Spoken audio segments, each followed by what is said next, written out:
Bulan Hantu. Ini adalah salah satu tradisi unik yang cukup terkenal di daratan Tiongkok. Festival ini selalu dirayakan setiap bulan ke-7 kalender Cina, Lunar Year, atau di antara bulan 7-9 kalender Masehi. Konon katanya Ksitigarbha, salah satu dari 4 bodhisattva utama dalam Buddhisme Mahayana, akan membuka pintu neraka dan melepaskan para hantu arwah penasaran sampai 30 Juli, kalender Cina, baru akan ditutup kembali. Mungkin sebagian besar dari kita tidak asing lagi dengan pantangan di bulan ini, karena selama bulan ini para tetua akan melarang kita melakukan hal-hal tertentu. Lantas apa saja hal-hal yang dilarang dan pantang dilakukan selama bulan hantu ini? Mari kita simak bersama ulasan singkatnya berikut ini.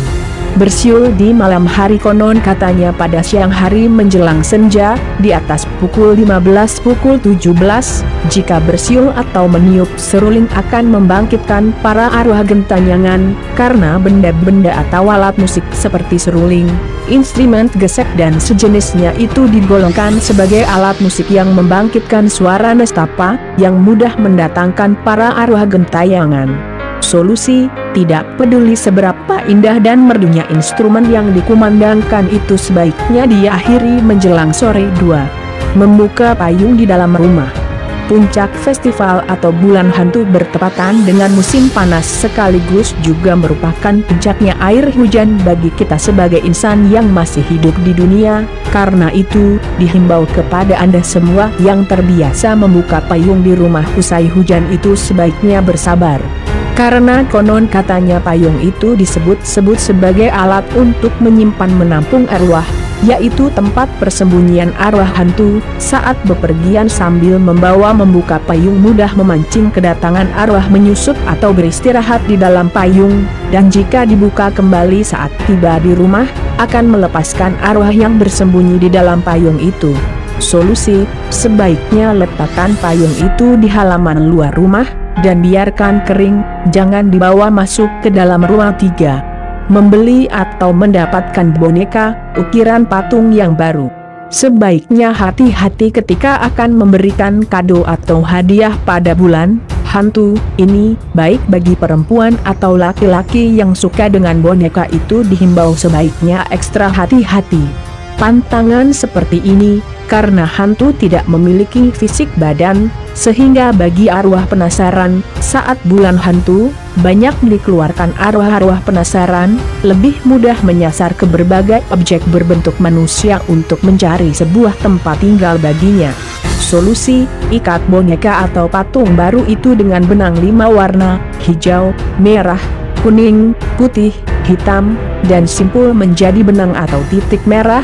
Hal ini dilakukan untuk menghindari supaya arwah yang gentayangan itu tidak menyusup ke dalam badan boneka, patung. 4. Sembarangan mengambil memungut uang di pinggir jalan. Sejak kecil kita telah diajarkan janganlah menjadikan sesuatu benda yang diambil dipungut itu sebagai milik pribadi, jadi tidak peduli apakah selama bulan hantu atau bukan, ini adalah sikap yang harus dijunjung tinggi. Kembali ke topik, uang-uang yang tidak jelas sumbernya ini konon katanya digunakan untuk menyuap utusan Raja Neraka, yakni 2 sosok hantu bermuka kuda dan sapi. Jadi jika Anda mengganggu sesuatu milik mereka, tampaknya Anda harus lebih mengencangkan kulit. Solusi, sebaiknya jangan mengambil memungut sesuatu yang tidak jelas, apalagi menjadikannya sebagai milik pribadi. 5. Menoleh ke belakang di malam hari. Ketika Anda berjalan di tempat terpencil atau yang jarang penduduknya, Anda merasa sayup-sayup seperti ada yang memanggil, jangan langsung menoleh kembali bila menemui hal ini. Karena bisa jadi itu adalah panggilan teman-teman dari alam lain, arwah. Selain itu, konon katanya setiap orang memiliki 3 titik api di badannya, masing-masing terletak di atas kepala dan di kedua sisi bahu kiri kanan, yang merupakan energi yang positif, yang berguna untuk melindungi individu masing-masing. hantu akan sulit untuk mendekati Anda karena energi yang ini. Jadi pada saat seseorang menahan napas, tertegun karena melihat sesuatu yang ganjil, jangan menepuk kepala atau bahunya, karena akan memadamkan api pada anggota tubuh orang yang ditepuk, sehingga membuat napas orang itu menjadi lemah, dan akan memberi kesempatan pada arwah untuk menyusup ke dalam badan orang tersebut. Solusi, sebaiknya jangan terlalu sering keluar di malam hari. 6. Kepala sandal mengarah ke tempat tidur. Bagi Anda yang terbiasa memakai sandal di dalam rumah dihimbau sebaiknya hati-hati, konon katanya teman-teman, arwah bisa mengetahui keberadaan orang asing tak dikenal dengan melihat arah kepala sandal. Jika kepala sandal itu mengarah ke ujung kepala tempat tidur, maka teman-teman, arwah itu akan merayap ke ranjang Anda.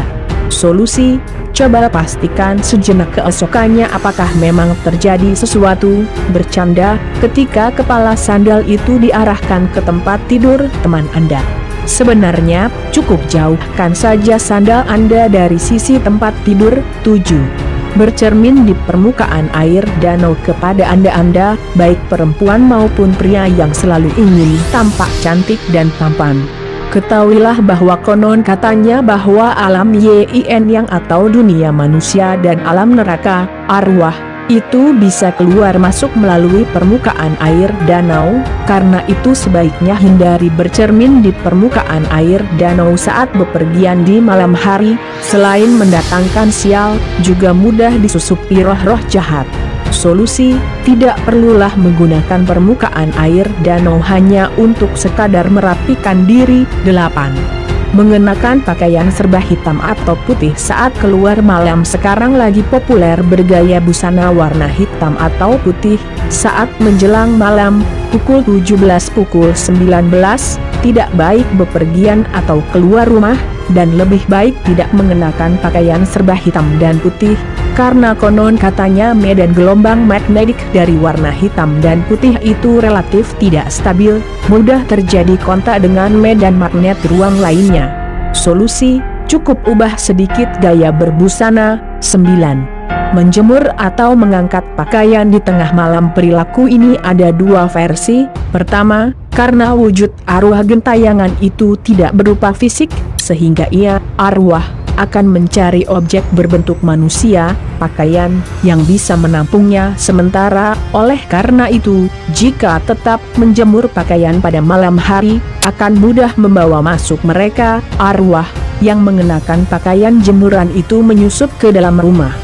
Versi kedua, karena uap dari pakaian yang basah itu membawa serta ion yang tidak stabil, dan gelombang magnetik mudah berbaur dengan alam lain, sehingga menyebabkan arwah dari alam lain itu melekat di pakaian.